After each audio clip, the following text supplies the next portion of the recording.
Olá, meu nome é Suzana e hoje eu estou aqui para contar tudo para vocês, tintim por tintim, como é que eu fui parar na área de tecnologia. A minha história é muito diferente da história de vários colegas da área. Eu não tinha esse desejo, essa vocação desde cedo em ir para a tecnologia e acabei indo para outros caminhos até chegar aqui. Então, o que eu vou contar hoje é toda essa trajetória, todo esse caminho, erros, acertos, tudo que foi feito, e de repente você se identifica com alguma partezinha da minha história. Vamos lá? Então vamos lá, começando a contar a minha história, como que eu entrei em tecnologia. Bom, do lado esquerdo sou eu pequena, eu nasci numa família, mãe paulista, pai carioca, que tiveram 3 filhas. Eu sou a filha do meio. Tenho uma irmã mais velha, 1 ano e 11 meses de diferença, e minha irmã mais nova, 6 anos mais nova. Eu nasci em Ribeirão Preto. Muita gente acha que eu sou do Rio de Janeiro. Eu, às vezes, me apresento como carioca ou quando me perguntam. Mas, na verdade, verdadeiro, eu nasci em Ribeirão Preto. Fiquei lá pouquíssimo. Meu pai estava trabalhando de passagem, eu acabei nascendo lá, fiquei 2 anos e depois já fui para o Rio. Então, no Rio, eu tive minha primeira trajetória, desde infância, adolescência, juventude, e saí de lá com os meus 18 anos. Hoje eu já tenho mais tempo de São Paulo do que de Rio, mas o sotaque ainda permanece. Durante toda essa minha fase de colégio, desde a da infância até a sétima série, o sétimo ano naquela época, eu estudei no Colégio Notre Dame, um excelente colégio do Rio de Janeiro que eu adorava, tenho grandes amizades até hoje. Só que no sétimo, eu resolvi fazer o ano seguinte, o oitavo, num outro colégio. Eu fui buscar um colégio que tivesse mais perfil comigo e que me puxasse um pouco mais. E assim, resolvi ir para o Colégio São Paulo. Coincidentemente, tem esse nome, Colégio São Paulo. E fui para lá para fazer o oitavo ano. Porém, meus pais conversaram comigo e com a minha irmã mais velha, dizendo: olha, a partir de agora a gente está com problemas financeiros, a gente não tem como mais pagar o colégio de vocês. Então, cada uma vai ter que resolver. A minha irmã mais nova, como era bem mais nova, eles iam continuar pagando, mas o nosso não ia ter como. Bom, nessa situação, eu me vi completamente de coração apertado. Eu sempre valorizei muito o estudo, muito, demais, e eu não queria ir para um colégio público. Eu acreditava bastante no colégio que eu estava. Eu tinha acabado de fazer a transição, na verdade. Eu acreditava muito nesse colégio. E não só isso, para toda a minha formação, para finalizar ali minha formação, eu queria permanecer no mesmo estilo que eu já tinha começado. Bom, enfim, o que que eu resolvi? Falei: agora eu vou ter que resolver por mim mesma. Vou no colégio, tentar uma reunião com a diretora, vou contar toda a minha história, porque o não eu já tenho, vou contar toda a minha história e vou pedir uma bolsa de 100%. Nessa época, não adiantava nem ser uma bolsa parcial, porque eu não ia ter como pagar. Comecei a trabalhar numa loja de roupa, como já era de se imaginar, já que eu tinha que me sustentar não só para estudar, mas para as outras coisas também, embora eu continuasse morando com os meus pais. Fui trabalhar nessa loja de roupa chamada Bi. Trabalhei em Copacabana, era uma loja que ela vendia muitas roupas coloridas, camisetas com bastante estampa, principalmente para estrangeiro. Foi inclusive super difícil de conseguir essas fotos aqui para eu conseguir trazer. E, na verdade, foi o meu primeiro trabalho formal de carteira assinada, CLT. Era até curioso, porque minhas amigas na época falavam: não, mas você realmente é contratada, você tem carteira assinada. Isso era uma coisa diferente ali para meninas dessa idade, né? E isso se tornou muito natural para mim. Nessa época também, um pouco antes dessa época, eu e minha irmã mais velha, a gente vendia brigadeiro no intervalo do colégio. A minha irmã mais velha tinha um pouquinho de vergonha de vender, então a gente combinava que eu vendia, ela fazia os brigadeiros e no final a gente dividia o dinheiro. Então, esse foi meu primeiro trabalho formal, mas eu também já ganhava dinheiro de outras formas também. Voltando ao assunto do colégio, resolvi conversar e pedir essa reunião com a diretora. Foram 11 tentativas até eu realmente conseguir ter a minha primeira reunião com a diretora, mas eu não me vi por vencida. Eu imagino também que para o colégio receber uma menina sozinha era uma coisa meio diferente, né?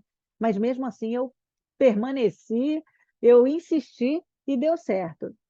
A diretora ficou de levar para o conselho todo o meu pedido, toda a minha situação, e, para minha felicidade, depois de um tempo, ela trouxe a notícia dizendo que eu consegui minha bolsa de 100%. no 8º ano, primeiro, segundo e terceiro do ensino médio. Essa época, eu gostava muito de poder retribuir, nem que seja de uma pequena forma, para o colégio. Então, eu sempre gostei de ser representante de classe, sempre gostei de fazer as coisas pelo colégio, e aqui também não seria diferente. Eu não era uma aluna de 9 e 10, mas eu sempre fui boa aluna. Eu tinha que estudar muito para ir bem. E eu me preocupava em fazer exatamente isso, porque eu já sabia que estava sendo feita uma concessão para mim. Meus pais se separaram, minha mãe voltou para São Paulo para recomeçar a vida dela, minhas irmãs vieram junto com ela, faltava um ano para eu terminar os estudos no Rio de Janeiro. Então, eu fiquei no Rio para terminar, principalmente porque eu tinha ganhado a bolsa, e nesse um ano eu fui morar com uma grande amiga minha, amiga até hoje, e fui morar com a família dela também. Essas aqui são fotos da minha formatura no Rio de Janeiro, formatura do colégio. Eu fui escolhida para ser oradora da classe, fiquei super, super feliz. Foi um momento, assim, um marco super importante na minha vida. Na foto de baixo é a foto da diretora que me concedeu a bolsa. Foi realmente um momento, assim, memorável para mim. Finalizei a etapa no Rio de Janeiro, me formei e vim para São Paulo. E aí começa uma nova fase, né? Fase de definir no que eu vou trabalhar, o que eu vou fazer, qual carreira que eu vou ter. Só que eu não tinha a menor ideia do que eu queria, eu estava completamente perdida. E nessa época, pelo menos os meus pais, não sei se era uma característica já dos pais da época, eles não sentavam para conversar, perguntar o que eu gostava, quais as minhas habilidades, conversar sobre o mercado de trabalho de uma forma geral, em cada área, enfim, eu não tinha isso. E eu estava completamente perdida, sem saber o que fazer. Cursei um ano do cursinho Objetivo aqui na Avenida Paulista, e não me pergunte o porquê, mas acabei prestando vestibular para farmácia e para biologia.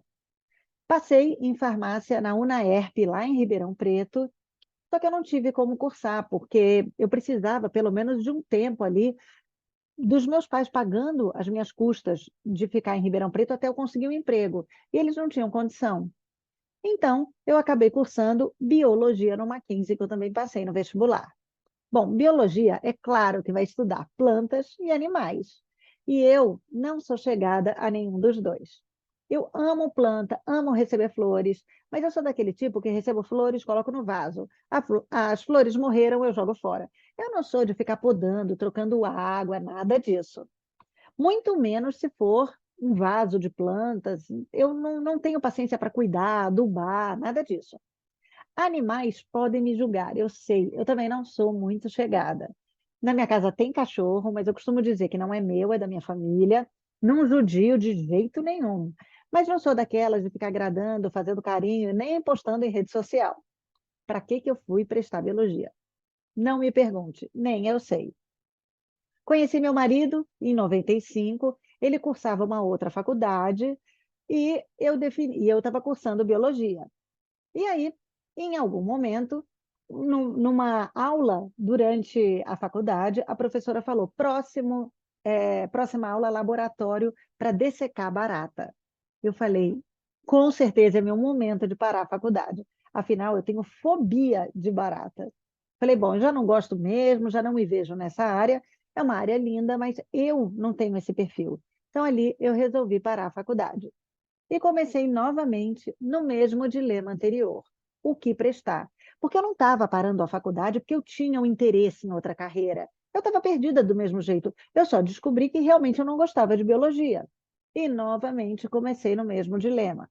Não sabia o que eu queria. A minha mãe sempre fez comida para fora, bolo, doce, salgado, e minha mãe cozinhava muito bem. E eu e minha mãe resolvemos abrir um buffet. A gente prestava serviço, a gente não tinha estrutura física, a gente prestava serviço de buffet. E nessa época eu falei, bom, já que eu não sei o que fazer, então acho que eu vou fazer nutrição. Minha mãe nunca me incentivou, nunca falou, olha, sugeriu de fazer nutrição, nada disso, foi da minha cabeça mesmo. E resolvi, então, fazer nutrição. O meu marido, como eu disse, enquanto eu fazia biologia, ele fazia uma outra faculdade. Quando eu fui me matricular no vestibular de nutrição, ele falou, faz a inscrição do vestibular para mim também, pelo menos eu vou te acompanhar no dia da prova. De fato, nós dois fizemos vestibular, os dois passaram e ele cursou os 4 anos de biologia comigo. Parou a faculdade anterior e ficou os 4 anos também cursando biologia comigo. Mas eu também não gostava da área. É uma carreira linda, muito bacana, mas eu não gostava, eu não tinha esse perfil. E nessa época, eu comecei a trabalhar numa loja no Shopping Ibirapuera chamada Colors Valdac, que hoje em dia não existe mais essa loja. E eu descobri que se eu estudasse nutrição, porque eu estava fazendo nutrição na Anhembi Morumbi, se eu descobrisse quais são as faculdades parceiras da Anhembi Morumbi, se eu estudasse um e trabalhasse na outra, além do salário do meu trabalho, eu também ganhava uma bolsa 100% para estudar a nutrição. O que que eu fiz? Na faculdade, no meu trabalho, eu descobri que tinha uma faculdade parceira muito próxima do Shopping Ibirapuera. Então, eu ia lá toda semana conversar com um gerente de RH e pedir uma vaga para mim. Podia ser de qualquer trabalho, de qualquer área, isso era o que menos importava. Mas eu precisava ter um trabalho lá para conseguir minha bolsa de 100%. E assim eu consegui. Então, eu estudava nutrição na Embi Morumbi, eu trabalhava na Unib, Universidade de Ibirapuera, comecei a trabalhar na tesouraria e me encantei com a área financeira. Só que eu não queria, nessa época eu já estava terminando o segundo ano de nutrição. Falei, não vou de novo parar uma faculdade, começar uma nova, não. Eu vou terminar, me formo, tranco esse diploma na gaveta, não vou exercer, mas pelo menos eu finalizo uma graduação. E aí eu me especializo em financeiro, né, na área financeira.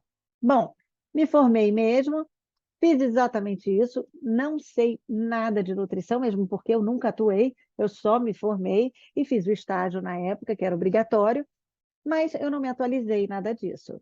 E a partir daí, eu falei, bom, agora eu vou ter que me atualizar. Casei, tive dois filhos maravilhosos. Hoje eles estão grandes, já estão na faculdade, já trabalham. E enquanto isso, eu falei, bom, agora eu preciso me especializar na área financeira. E assim fui fazendo vários cursos para poder, então, ter esse respaldo técnico. Comecei a trabalhar na área financeira e cheguei a gerente financeira de uma loja de roupas. A dona da loja era uma estilista super talentosa, e o marido dela também trabalhava na mesma loja. Ele era responsável pelo financeiro. Trabalhei ali, mas em certo momento eles se separaram. E aí o marido resolveu abrir um mesmo negócio igual da ex-mulher, só que ele não tinha todo esse talento. Mas eu fui trabalhar com ele, ele falou, Suzana, você vem comigo para minha empresa. Eu fui como gerente financeira, ficou pouquíssimo tempo a loja aberta, ele não tinha essa expertise, né, de talento, de desenhar roupa e tudo mais, e ele resolveu se mudar para os Estados Unidos e fechar a empresa. Ou seja, novamente, a Suzana estava se perguntando no que trabalhar. E aí foi muito difícil para eu voltar para essa área. Gerente financeira, geralmente, as empresas têm uma pessoa, né? E aí ficou mais difícil de eu conseguir emprego, eu não queria reduzir meu salário. Então, fiquei bastante tempo procurando, sem saber o que eu ia fazer. Coincidentemente, meu marido tinha uma loja de roupa nessa época também. Fui trabalhar com ele na área administrativa e financeira. Só que eu não sei a experiência de cada um, como que é. A minha experiência de trabalhar junto com meu marido não foi boa. Primeiro, a vida pessoal acaba se misturando com a profissional. A gente ficava junto na loja, resolvendo os problemas ali profissionais, chegava em casa, a gente continuava a falar dos mesmos problemas. Sem contar que eu não sentia que essa loja era minha, era dele. Então, eu também atuava de uma forma diferente. Enfim, não foi muito bom e eu queria voltar para o mercado de trabalho. O meu cunhado, irmão do meu marido, ele era consultor SAP SD. Ele falou, Suzana, faz o seguinte, faz a academia SAP e se especializa em FI. E eu, assim, entrei em desespero, porque eu falava, meu Deus, eu nunca me imaginei trabalhar numa área de tecnologia. Eu mexo no básico, no computador e tal. Como que vai ser isso? Ele falou, não, para você ser consultor SAP, você precisa entender muito mais do negócio do que da parte técnica propriamente dita. É claro que você precisa aprender, mas se você entrar com conhecimento do negócio, você já está muitos passos à frente. Enfim, lá fui eu me aventurar novamente. Me matriculei na K-Solution, lá próximo do Shopping Morumbi, e fui fazer minha academia SAP. Foram, assim, 30 dias ininterruptos de aula, curso bem puxado, e foi muito curioso, porque eu não sabia nem a nomenclatura que eles usavam no dia a dia. Então, tinha perguntas que não dava para eu fazer ali no meio da aula, porque não cabia naquele momento. Eu anotava todas aquelas terminologias que eles falavam na última página do meu caderno, chegava à noite, eu ia procurar, ia tentar me familiarizar, entender o que que significava. Foi um momento muito difícil de tomar essa decisão. Finalizei a academia SAP e falei: agora eu vou ter que entrar no mercado. Mas era uma área totalmente desconhecida para mim naquele momento, né? Então eu precisei de muita coragem, me agarrar muito à coragem, acreditar que tudo ia dar certo para eu poder me aventurar. E é impressionante como esse momento dessa virada de chave, para eu realmente iniciar na área de tecnologia, parecia que eu tinha nascido para aquilo.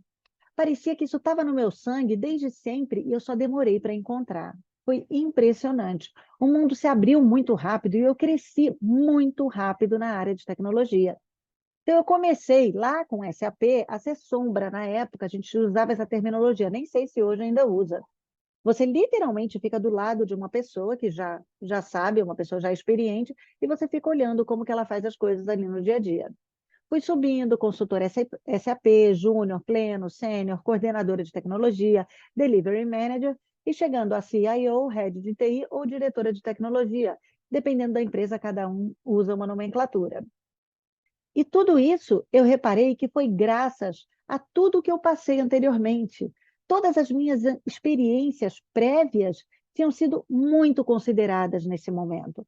Todos aqueles soft skills que eu adquiri, desde quando eu estava trabalhando em loja, que é a parte de negociação, por exemplo, a minha comunicação sempre foi muito fácil. Eu sempre negociei, mesmo quando eu era representante de classe, ali que eu tinha ganhado a bolsa, a comunicação com todo mundo, inteligência emocional. Se eu tivesse me desesperado com alguns dos problemas que surgiram ao longo da minha vida, talvez eu não tivesse chegado onde eu cheguei.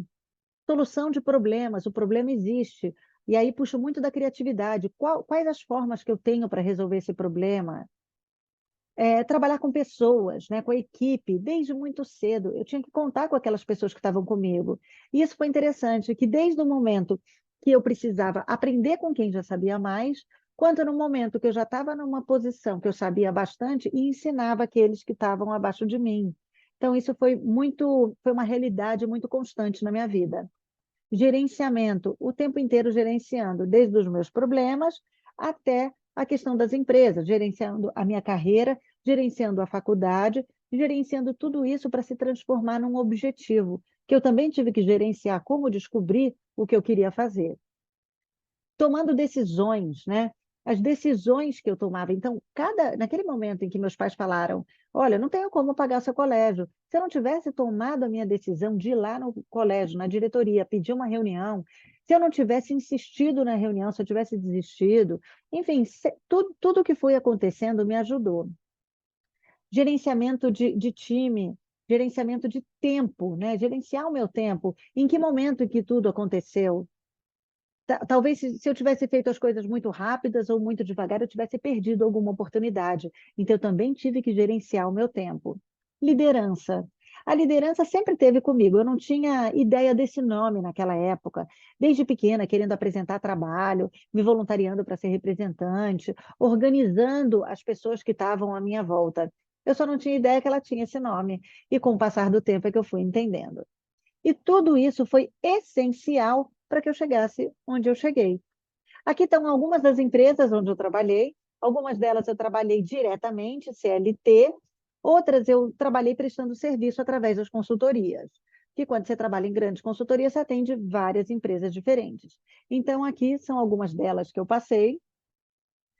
Eu amo estudar, sempre gostei, isso está no meu sangue desde sempre. Então, como eu fiz essa minha transição para a tecnologia, eu achei importante também eu investir nessa parte de estudo mais formal em tecnologia.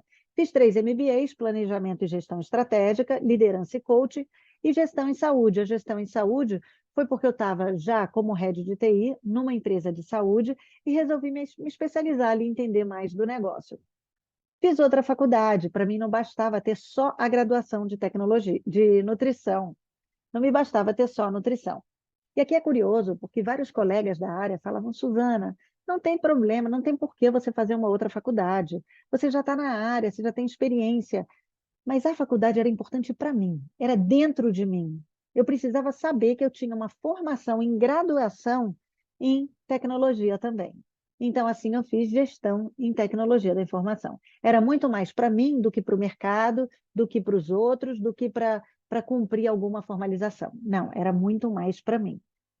No final de 2022, fui pega num layoff. Bom, fiquei sem chão, não estava imaginando. Foi uma fase assim bastante complicada, no sentido de eu precisar de uma semana ali, como dizem, né, para ter o meu luto, porque eu sempre era convidada a sair de uma empresa e ir para uma próxima. E eu ainda me preocupava em me planejar para sair sexta de uma empresa e na segunda começar na próxima. Eu sempre emendei uma empresa na outra, sempre. E eu sempre fui convidada, ou algum headhunter me encontrava, ou algum ex-chefe, alguém que trabalhava comigo me indicava para ir para outra empresa. E aqui não. Aqui, de fato, eu fui pega num layoff pós-pandemia.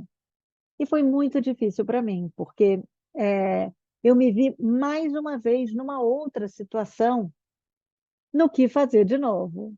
E aí? Só que dessa vez eu tinha certeza que eu queria continuar na tecnologia, pelo menos isso. Mas, de novo, pensar, volto para o mercado corporativo ou vou empreender? Também foi muito difícil de eu tomar essa decisão. Por quê? Mercado corporativo era o que eu conhecia, eu fazia isso há mais de 15 anos. Então, era o que eu já sabia, e para mim, só existia aquela caixinha. Só que muitos colegas e a minha família falavam, vai empreender, vai ter um negócio seu. E eu falava, meu Deus do céu, eu tenho um negócio de tecnologia, mas o quê? O que que eu posso ter? O que que eu posso ter? Não tinha ideia. Sem contar que, em geral, empreendedorismo está no sangue. Você nasce com vontade de ter seu próprio negócio. E eu nunca tive muito isso. Para mim, era assim: meu marido era empreendedor e eu era da área corporativa, e estava tudo resolvido. E como eu dizia, time que ganha não se mexe, está tudo dando certo. Eu crescia muito, eu recebia excelentes benefícios pelas empresas que eu trabalhava e estava tudo certo. Mas aí vem alguma coisa que desestabiliza a gente para a gente repensar nisso de novo. E aí, de novo, eu me vi nessa situação sem saber exatamente o que fazer. E o que que ajudou muito na minha decisão? Primeiro, a espiritualidade. Eu sempre fui uma pessoa ligada demais à espiritualidade, a um ser supremo que me orienta, que me dá as diretrizes, as direções e me dá aquele chão que falta em vários momentos da nossa vida. E mais uma vez eu me apeguei muito a isso. Quando eu era mais jovem, eu era católica, depois eu me tornei espírita, mas nada disso tem importância. O que tem importância é a gente acreditar que tem algo superior a nós e que pode nos ajudar muito. Porque naquele momento que você está sem coragem, que você está desanimado, você acha que todo mundo sabe o que quer da vida, que todo mundo vai bem na carreira, menos eu. Se a gente não tem uma força que vem do alto, uma força inabalável para nos ajudar, fica muito difícil a nossa caminhada. Então, isso me ajudou demais. E outra coisa que pontuou muito na minha decisão foi o fato de que eu já fazia parte de vários grupos de WhatsApp de tecnologia. E quando eu via alguma notícia interessante, eu ia replicando para vários grupos. E nesse momento eu pensei, mas peraí, por que que então eu não abro canais de redes sociais, né, em redes sociais de tecnologia, eu vou publicando o que eu acho interessante e quem tiver interesse em consumir essa informação, me acompanha nos canais. E pronto. Praticamente como se fosse do dia para a noite, eu abri canais em todas as redes sociais. Abri no Instagram, YouTube, Threads, LinkedIn e Facebook. Abri em tudo. E comecei a fazer dois conteúdos de tecnologia por dia. O interessante é que meu foco não são só aquelas pessoas de tecnologia, muito pelo contrário. Mas são também elas, porque quando eu estava na área corporativa, eu lembrava que eu não tinha tempo de me atualizar. O mundo de tecnologia é muito dinâmico, tem coisa nova todo dia, toda hora. Então, eu me preocupei também com essas pessoas, mas não só com elas. Pessoas que não são de tecnologia, mas gostam de saber o que está acontecendo no mundo, porque a gente está imerso nisso no nosso dia a dia. Então, eu falo de uma forma bem informal, bem descomplicada, sem usar termos técnicos, para que todo mundo entenda. E assim eu fiz.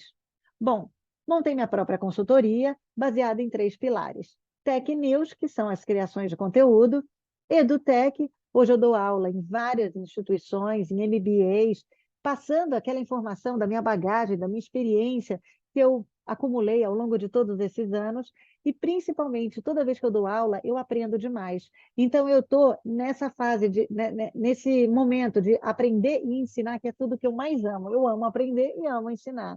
Então, aqui as coisas se conversam muito bem. E mentoria. Eu sempre fazia mentoria, mas de uma forma informal. Então, as pessoas me perguntavam o que eu achava, marcavam comigo. Eu fazia sessões recorrentes de mentoria com várias pessoas.